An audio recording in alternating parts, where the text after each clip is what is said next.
And then into this fragile structure came a catastrophe: COVID.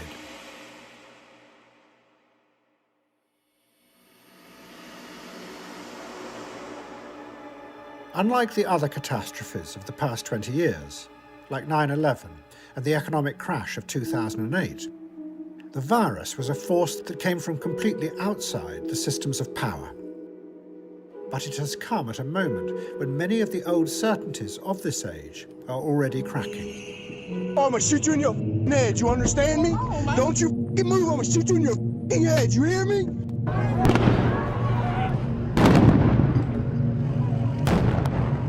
But the virus did more than just accelerate the chaos.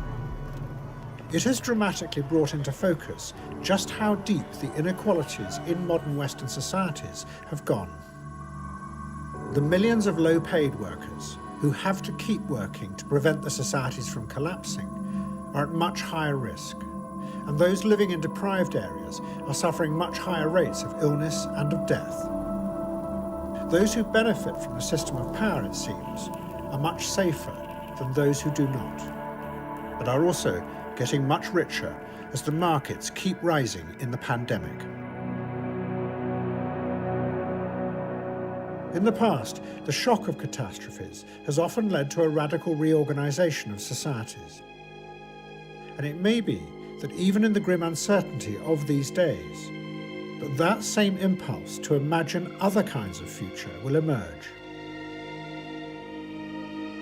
One possible future is that individualism will disappear, and with it, the very idea of individual freedom.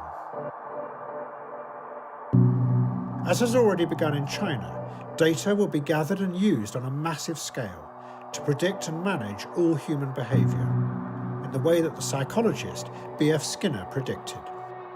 He said that individualism would be just a brief moment in history before science would find a way to manage and control everyone. You would, said Skinner, create a world that is beyond freedom and dignity. Skinner believes that the experimental analysis of behavior suggests that man's environment performs many of the functions once attributed to his inner feelings. A man feels free if he believes he is free, and he will believe he is free if he is conditioned by positive reinforcement to think so. His only hope is that he will come under the control of a natural and social environment which will enable him to pursue happiness successfully. Another possibility is that the future will be like the past.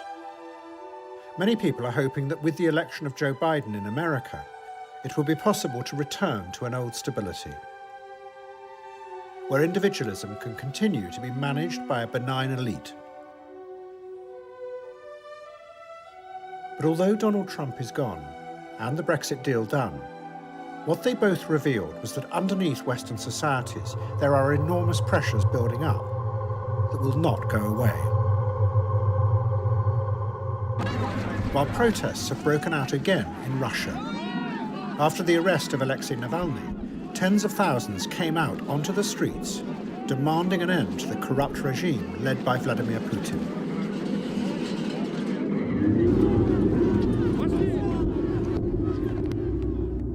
The reality is that all these societies, not just America and Britain, but China and Russia too, are exhausted, empty of any new ideas. All of them have corruption that has burrowed deep into their institutions, corruption that the politicians seem powerless to stop.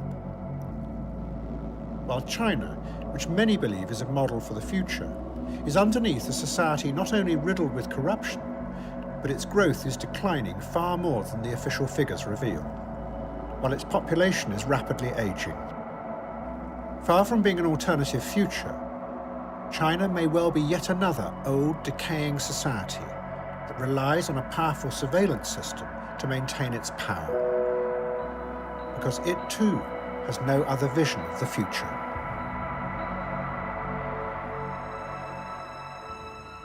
The third possibility is to try to imagine genuinely new kinds of futures, ones that have never existed before.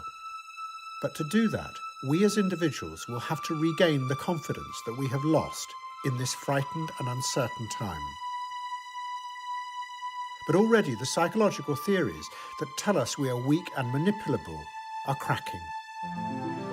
And more people are beginning to realise that the fragmented emotions of anxiety and suspicion that they feel inside them may really be just the raw material for the technology corporations to feed off.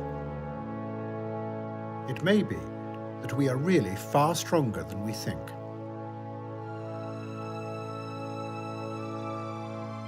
The one thing that is certain is that the world of the future will be different, and that the people in that future will feel and think differently too.